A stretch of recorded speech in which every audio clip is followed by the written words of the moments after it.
Alam mo ba yung masakit na katotohanan na meron ng mundo?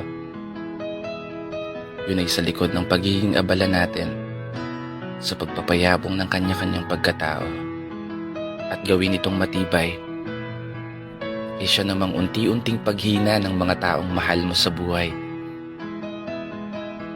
Kamusta po kayo? Eto na naman tayo. Panibagong araw, panibagong video. Naiaalay natin sa lahat ng mga anak na gaya ko at gaya mo. Isang tula na sana makagising sa'yo.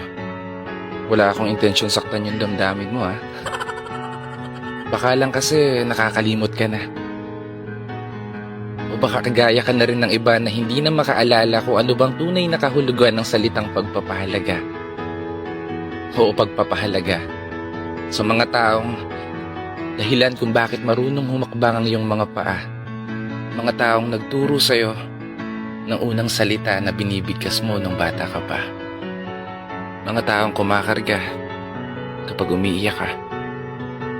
Mga taong gumabay sa'yo sa kung paano magbilang, sa kung paano magsulat at magbasa.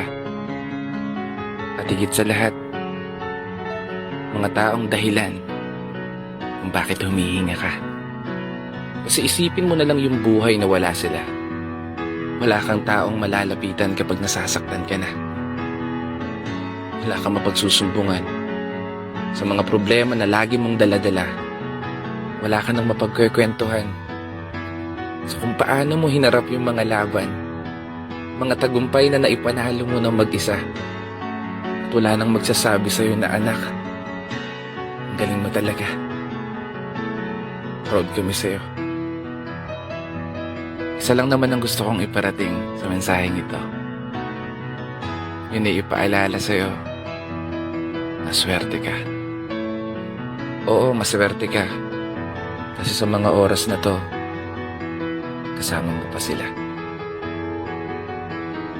Yan yung bagay na pinapangarap na lang at hindi na mararanasan ng iba. Kaya ikaw, sulitin mo na.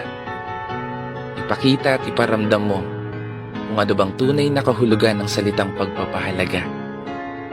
Mahalin at alagaan ang natatanging yaman na meron ka. Yun ay ang iyong ama't ina.